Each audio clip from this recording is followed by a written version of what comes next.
하나님 말씀 이사야 54장 1절에서 17절 교독합니다. 이사야 54장 1절에서 17절 1035쪽 1034쪽 1035쪽입니다. 구약성경 1034쪽 35쪽 이사야 54장 1절에서 17절 교독하겠습니다. 오늘 7월 28일 월요일 아침입니다. 7월 28일자 본문 이사야 54장 1절에서 17절까지 말씀 교독하겠습니다. 잉태하지 못하며 출산하지 못하는 너는 노래할지어다. 산고를 겪지 못한 너는 외쳐 노래할지어다. 이는 홀로 된 여인의 자식이 남편 있는 자의 자식보다 많음이라 여호와께서 말씀하셨느니라. 내 장막터를 넓히며 내 처소의 휘장을 아끼지 말고 널리 펴 너의 줄을 길게 하며 너의 말뚝을 견고히 할지어다. 이는 내가 좌우로 퍼지며 내 자손은 열방을 얻으며 황폐한 성읍들은 사람 살 곳이 되게 할 것임이라. 두려워하지 말라. 내가 수치를 당하지 아니하리라. 놀라지 말라. 내가 부끄러움을 보지 아니하리라. 내가 내 젊었을 때의 수치를 잊겠고 과부 때의 치욕을 다시 기억함이 없으리니 이는 너를 지으신 이가 내 남편이시라. 그의 이름은 만군의 여호와이시며 내 구속자는 이스라엘의 거룩한 이시라. 그는 온 땅에 하나님이라 일컬음을 받으실 것이라.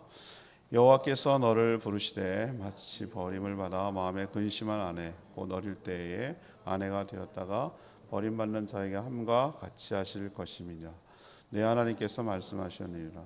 내가 잠시 너를 버렸으나 큰 긍휼로 너를 모을 것이요 내가 넘치는 진노로 내 얼굴을 내게서 잠시 가렸으나 영원한 자비로 너를 긍휼히 여기리라. 내 구속자 여호와께서 말씀하시느니라. 이는 내게 노아의 홍수와 같도다. 내가 다시 노아의 홍수로 땅 위에 범람하지 못하게 하리라. 맹세한 것 같이 내가 내게 노하지 아니하며 너를 책망하지 아니하기로 맹세하였노니 산들이 떠나서 언덕들을 옮겨질지라도 나의 자비는 내게서 떠나지 아니하며 나의 화평의 언약은 흔들리지 아니하리라. 너를 긍휼히 여기시는 여호와께서 말씀하셨느니라. 너 공고하며 광풍에 요동하여 안위를 받지 못한 자여, 보라 내가 화려한 채색으로 내 돌 사이에 더하며 청옥으로 내 기초를 쌓으며 홍보석으로 내 성벽을 지으며 성류석으로 내 성문을 만들고 내 지경을 다 보석으로 꾸밀 것이며 내 모든 자녀는 여호와의 교훈을 받을 것이니 내 자녀에게는 큰 평안이 있을 것이며 너는 공의로 설 것이며 학대가 내게서 멀어질 것인즉 내가 두려워하지 아니할 것이며 공포도 네게 가까이 하지 못할 것이라. 보라 그들이 분쟁을 일으킬지라도 나로 말미암지 아니한 것이니 누구든지 너와 분쟁을 일으키는 자는 너로 말미암아 패망하리라. 보라 숯불을 불어서 자기가 쓸만한 연장을 제조하는 장인도 내가 창조하였고 파괴하며 진멸하는 자도 내가 창조하였은즉 너를 치려고 제조된 모든 연장이 쓸모가 없을 것이라. 일어나 너를 대적하여 송사하는 모든 혀는 내게 정죄를 당하리니 이는 여호와의 종들의 기업이요 이는 그들이 내게서 얻은 공의이니라. 여호와의 말씀이니라. 아멘. 오늘의 키워드는 남편입니다. 하나님은 줄거리를 전체적으로 요약하면 이런 내용입니다. 하나님이 이제 반전을 일으켜서 회복시킬 것을 약속하는데 과거 겪었던 수치를 잊게 하고 이들을 번성하게 하실 것이다. 마치 하나님이 남편처럼 아내 이스라엘을 돌볼 것이기 때문에 그렇다는 거죠. 하나님은 그들을 긍휼히 여기셔서 다시 거두어 주시고 자비를 베푸시겠다고 약속하고 있습니다. 어떤 외침, 외부의 침략에도 끄떡없는 성을 만들어서 백성들을 보호할 것이며 또 평안을 누리게 될 것이다 라고 약속합니다. 오히려 그들을 괴롭히고 침략했던 자들이 패망하게 될 것이다. 이런 내용이 오늘 전체적인 스토리입니다. 오늘 끌고 가는 중심 질문은 이겁니다. 하나님의 약속은 무엇입니까? 하나님의 약속은 무엇입니까? 이건 그들에게 한 약속이고 우리에게 적용하면 우리에게도 한 약속이기도 합니다. 첫 번째는 1절에서 5절까지가 첫 문단입니다. 1문단인데 하나님께서 치욕을 잊게 만들고 번성하게 할 것이다. 치욕을 잊게 하고 번성하게 할 것이다. 이것이 하나님이 첫 번째 주시는 약속이에요. 하나님과의 관계를 다양하게 성경에서 나오죠. 제일 많이 나오는 게 목자와 양, 그리고 탕자의 비유처럼 아버지와 아들, 그리고 오늘은 부부 또 연인으로 묘사해요. 왜 그렇게 하죠? 인간 이해를 돕기 위해서. 우리는 하나님의, 예수님이 비유 설명의 달인이신데, 달인 이상이죠. 지혜의 근원이죠. 그분이 그렇게 탁월하게 할 수 있는 것은 인간의 이해도가 높기 때문에 그래요. 그래서 하나님도 굉장히 비유를 잘 하시는 분이에요. 인간이 그 관계를 이해하기 쉽도록 하기 위해서 다양하게 묘사해서 쉽게 이해하도록 하는데, 오늘은 그들 사이에서 충분히 일어날 수 있을 법한, 그래서 이 부부 관계로 하나님과의 이스라엘 백성과의 관계를 지금 설명해내고 있어요. 하나님 이스라엘 백성들의 지금 처지가 어떤 처지냐? 출산하지 못한 여인으로 비유합니다. 요즘 문화로 이것을 잣대로 대면 이게 확 다가오지 않아요. 근데 우리도 불과 조선시대 이럴 때만 해도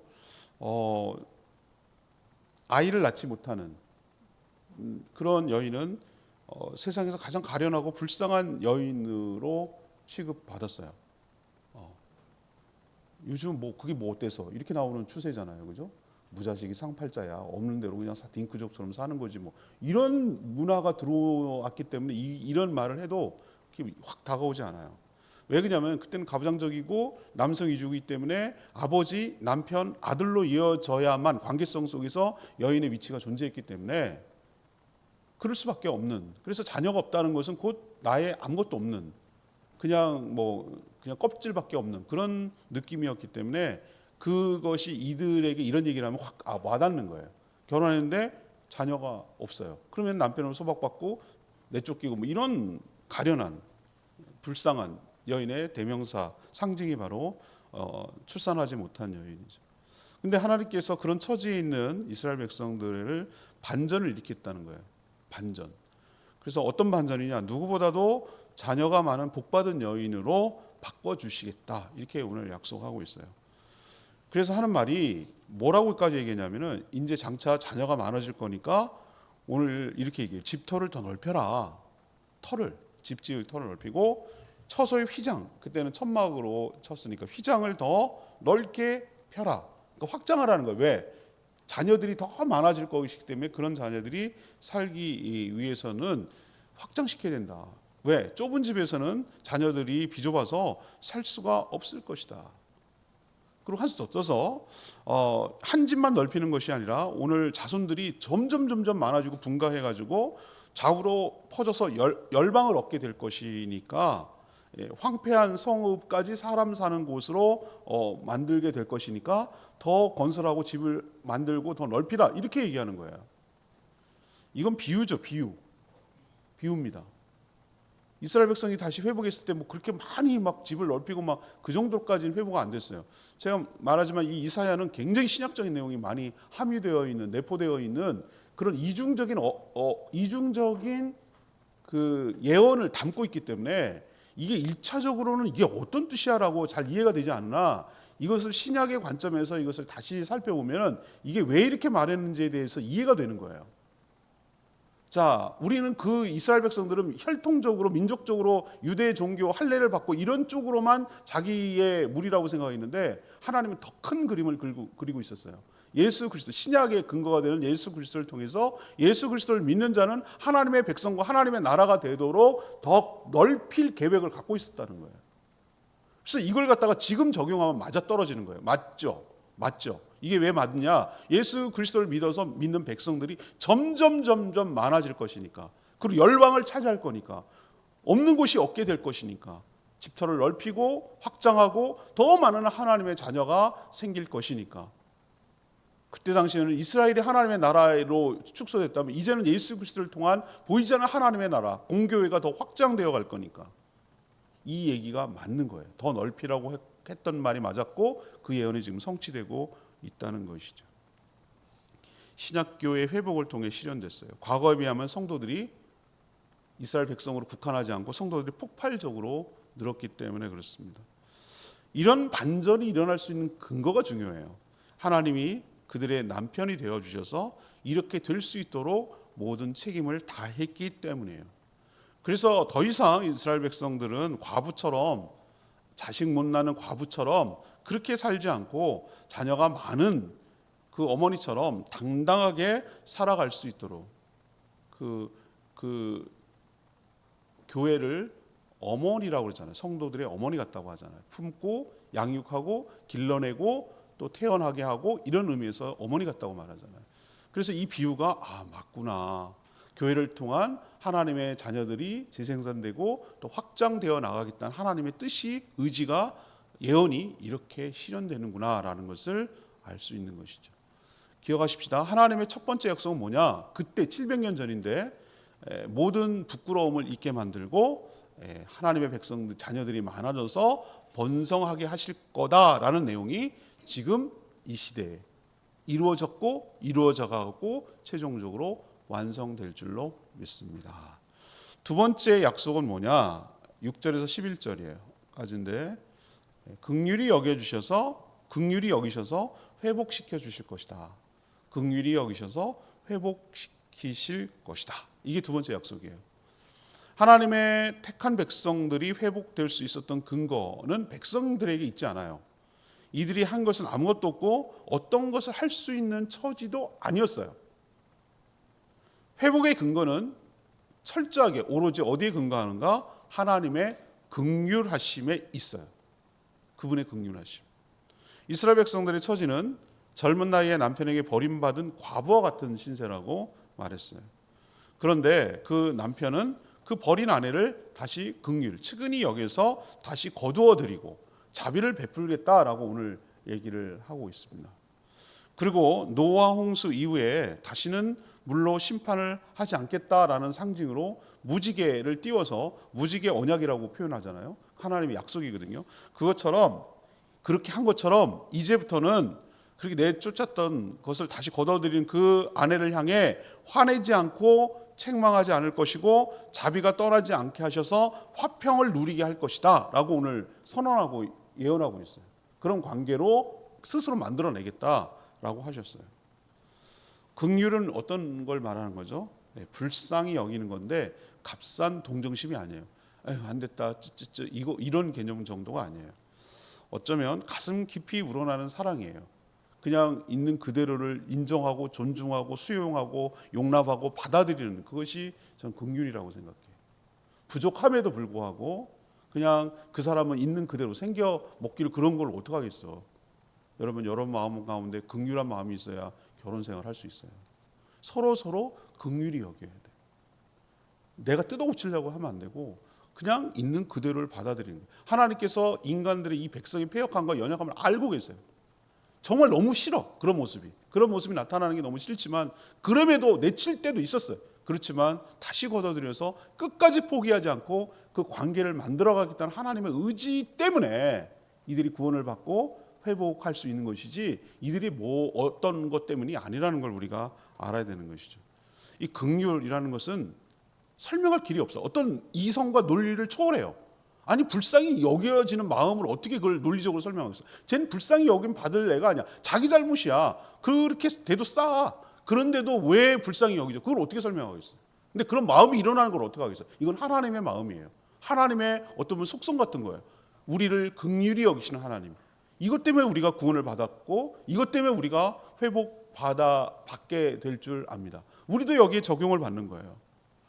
끓어오르는 긍휼로 그 이스라엘 백성들을 살렸고 회복시켜 주신 것처럼 우리가 어떤 존재를 너무나 잘 아시는 하나님께서, 그도 악용하면 안 되지만 우리를 너무나 잘 아시는, 우리의 연약함과 우리의 비루함과 우리의 부족함과 우리의 연약함을 아시는 그 하나님께서 지금도 우리를 측은히 여기시고 긍휼히 여기시고 불쌍히 여기셔서 우리를 거두시고 그 관계를 만들어 가시고 그 관계를 끊지 아니하시고 끝끝내 그 관계를 좋은 관계로 이끌어내시는 그 하나님의 의지와 그 행하심 때문에 우리가 오늘도 숨쉬고 살고 있다는 거 기억하시기를 바랍니다. 마지막 세 번째는 약속은 이거예요. 11절에서 17절까지인데 성을 굳건하게 세워서 보호하실 것이다. 성을 굳건하게 세워서 보호하실 것이다. 이 성도 역시 은유죠. 구원은 단지 건져내는 것으로 그치지 않아요. 그래요. 물속에 빠져가는 사람, 모래수렁에 빠져가는 사람, 불타는 곳에 빠져가는 사람은 끄집어냈어. 그 구원이죠. 근데 그거는 1차적인 구원이죠. 끄집어내고 아무런 조치를 하지 않으면 그거는 곧 또 죽음을 맞이하죠. AS는 계속됩니다. 구원이 계속 유지되도록 보호하시고 구원을 깨려는 자들, 호시탐탐 노리는 자들. 우리도 보면 가끔 제가 동물을 워낙 좋아하고 막 그런 영상 보면은 막 눈길이 막 가고 그래요. 전 그래 식물도 좋아하고 동물도 좋아하고 그런 것 같아요. 근데 보면은 어디서 야생에서 막 새끼가 버렸는지 아니면 어미가 잠시 떠나 있었는지 그건 잘 모르겠으나 그걸 버려두면 애 죽거든요, 새끼. 뭐 그게 뭐 심지어 멧돼지 새끼도 됐고 노루 새끼도 됐고 고라니 새끼도 됐고 뭐 고양이 새끼 말할 것도 없고 뭐 강아지도 어디서 주워 줍줍했고 뭐 이런 얘기 나오는데 새들도 그래. 새들도 뻗어서 걔 놔두면 죽어요. 그냥 고양이 밥이 되든지 뭐 죽어. 그걸 걷어가지고 주사기로 먹이 먹을 우유 주고 뭐 거두고 그러면은 세상에 얼마나 그 동물이 은혜를 알거든요. 사람이 배은망덕하지 동물은 배은망덕하지 않아요. 그렇게 주인의 목숨 걸고 따르고 그렇게 하는 거 보면은 참 마음이 그때 감동이 오는 거죠. 그런 데서 감동이 오는 거죠. 하나님께서 우리를 그렇게 하신다고요.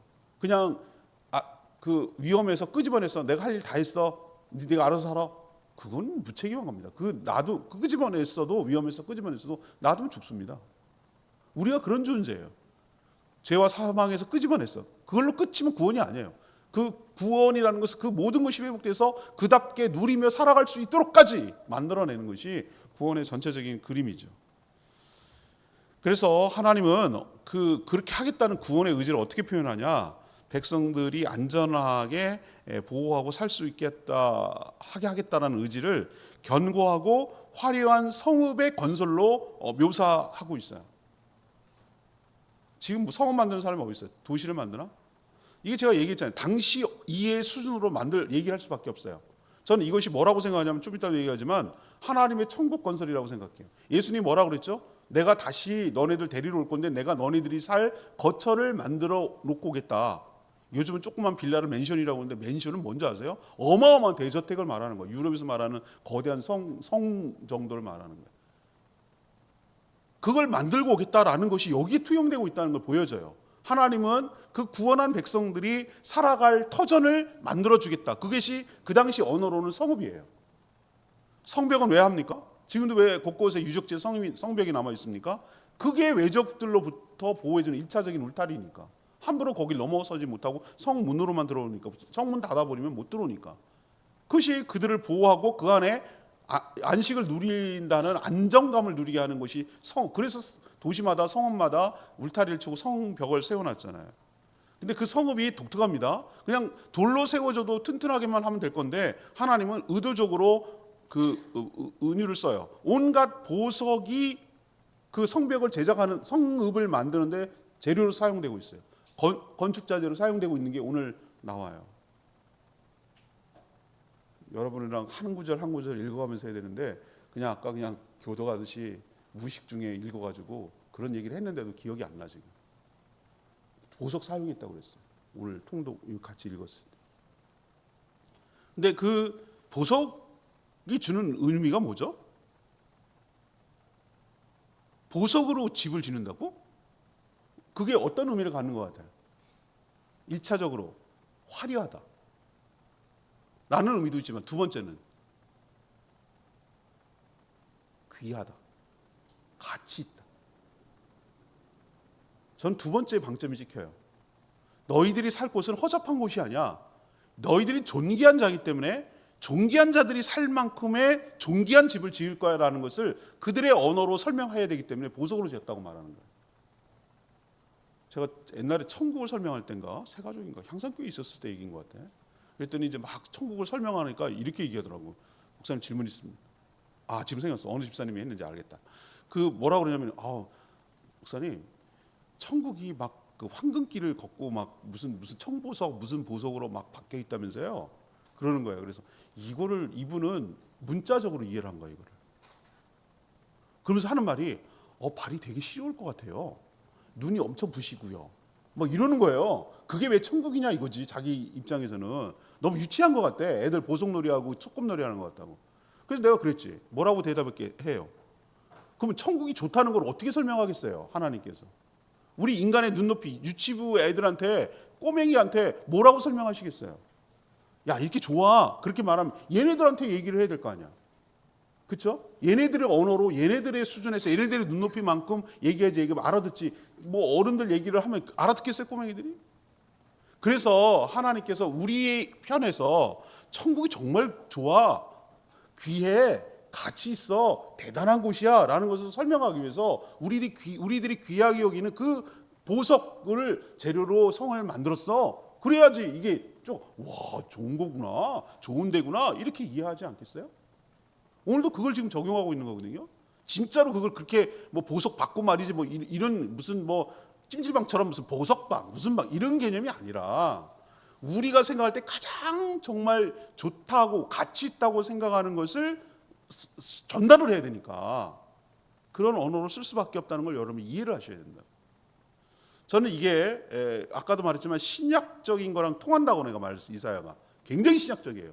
저는 이것을 궁극적으로 그 포로로 들어와가지고 언제 보석으로 걔네들이 성을 만든 적이 있냐고. 이스라엘이 재건하기도 얼마나 방해가 심했는데 그건 아니라고 보고, 이거는 왜 그러면 보석으로 짓는다고 하냐. 궁극적으로 예수 그리스도를 통한 천국의 건설을, 하나님의 나라가 완성되는 그때를 이상적으로 그려놓고 이 보석으로 만든다라는 것을 지금 설명한 거라고 저는 보여지는 거예요.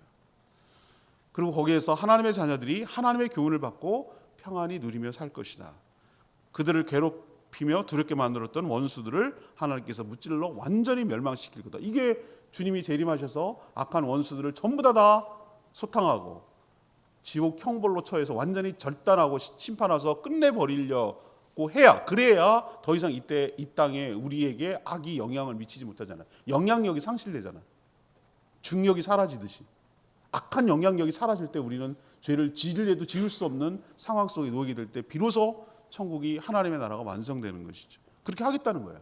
사단의 흑암의 세력들이 패한다는 거죠. 모든 공의는 하나님에게서 나오기 때문에 그래요.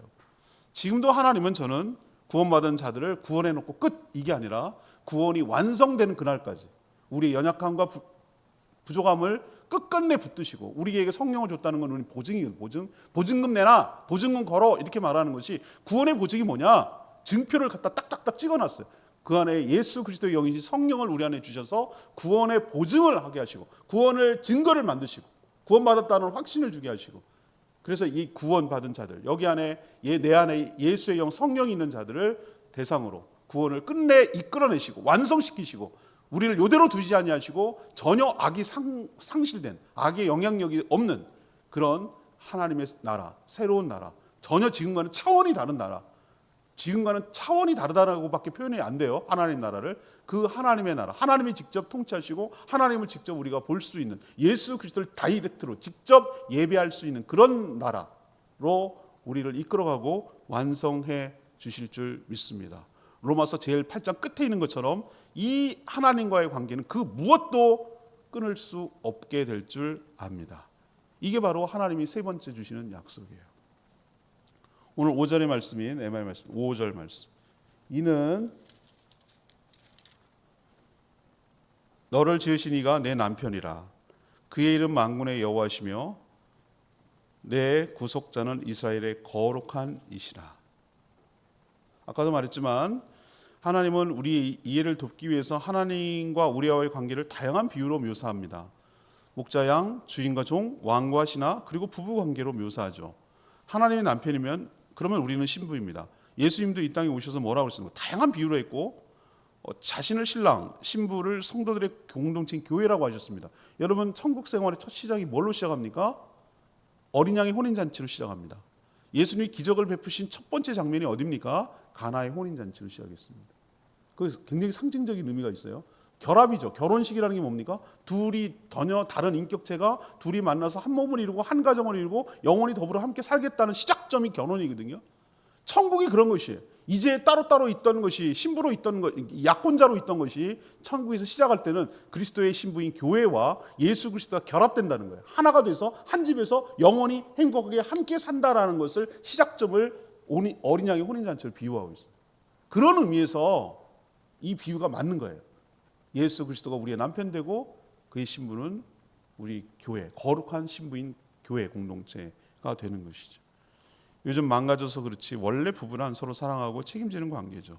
하나님은 사랑과 달리 매우 신실한 우리의 남편이 되어주시는 것 기억하시고 그분 때문에 우리가 숨쉬고 살고 있는 것 기억하고 주님을 더욱 신뢰하며 사랑하며 살아가는 저희 모두가 되기를 원합니다. 오늘 말씀 붙들고 기도하기 전에 300장 찬양집 300장 부르고 기도하겠습니다.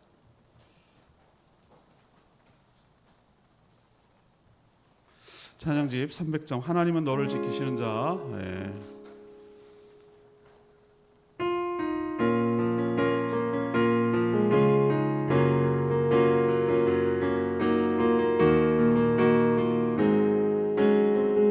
하나님은 너를 지키시는 자. 하나님은 너를 지키시는 자. 너의 우편에 은을 내시니 낮의 해와 밤의 날도 너를 잊지 못하리. 하나님은 너를 지키시는 자. 너의 환난을 명쾌하시니 그가 너를 도우시리라. 너의 주님을 지키시리라.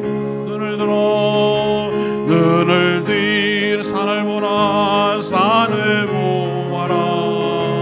너의 도움 어디서 오나. 천지 지으신 너를 만드신 여호와께로다.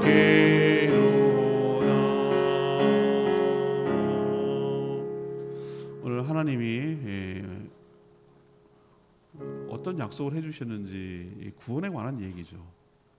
우리 처지가 어떤 것입니까? 자식이 없어서 내쫓긴 과부로 묘사하죠. 아무런 희망이 없죠. 삶의 터전이 없죠. 그렇게 쓸쓸하게 절망하며 살다가 그냥 죽어갈 수밖에 없는 그런 가련한 존재였죠.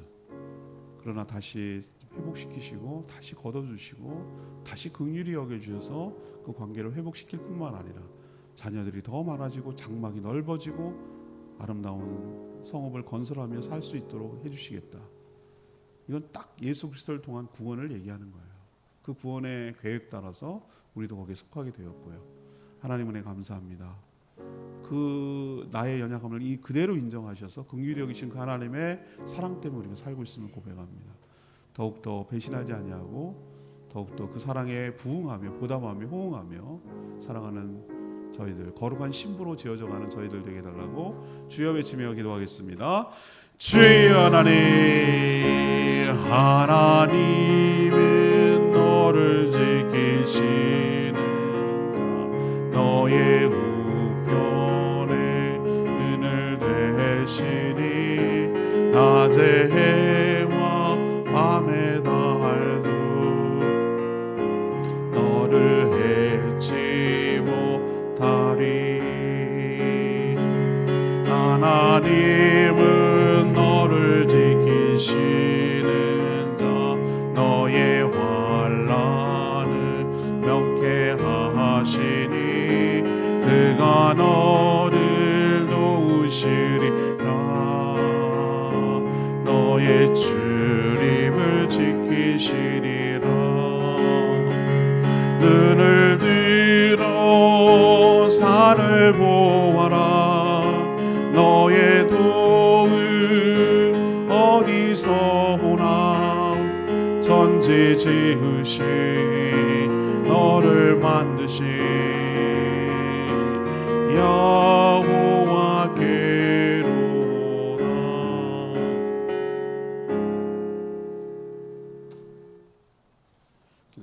하나님, 저희들이 살면서 겪었던 온갖 수치와 치욕을 다시는 기억하지 않도록 하시겠다는 약속에 저희들이 위로를 얻습니다.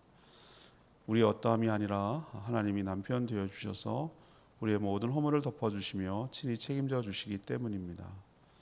자녀들, 곧 교회 하나님의 백성들이 더 확장되어 가고 많은 자들이 주께 돌아오게 될 줄 믿습니다.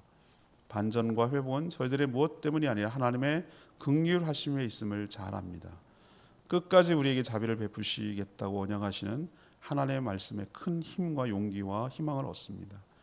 저희들이 안전하게 거처할, 행복하게 살아갈 성읍, 곧 천국을 만드시겠다고 약속하고 선언하시니 참 감사합니다. 우리를 괴롭히고 우리를 유혹에 넘어뜨려 죄악 가운데 끌고 가려는 원수 사단 마귀를 물리쳐 주시는 것도 참 감사합니다. 이런 사랑을 우리가 받고 있으니 그 사랑에 호응하게 하시고 감사하게 하시고 주의 기쁨으로 살아가는 저희들 되게 하여 주시옵소서. 오늘도 간구하는 기도 주님 들어주시고 주님과 동행하는 복된 하루 되게 하시며 사랑하는 모든 성도들의 가정과 직장과 일터를 이 무더위에서 지켜 보호해 주시고 상함이 없도록 하나님께서 책임져 주시옵소서. 오늘 또 내일 용인 향산교회 단기 선교팀 와서 비전 트립 할 텐데 하나님 다니면서 안전 지켜 주시고 또 제주도를 잘 알고 이해할 수 있도록 은혜 베풀어 주시옵소서. 주님 손에 모든 것 맡기옵고 예수 그리스도의 이름으로 축복하며 기도합니다. 아멘. 오늘 하루도 주의 은총 가운데 살아가는 복된 하루 되기를 축복합니다. 충분히 기도하고 시작하겠습니다. 단기팀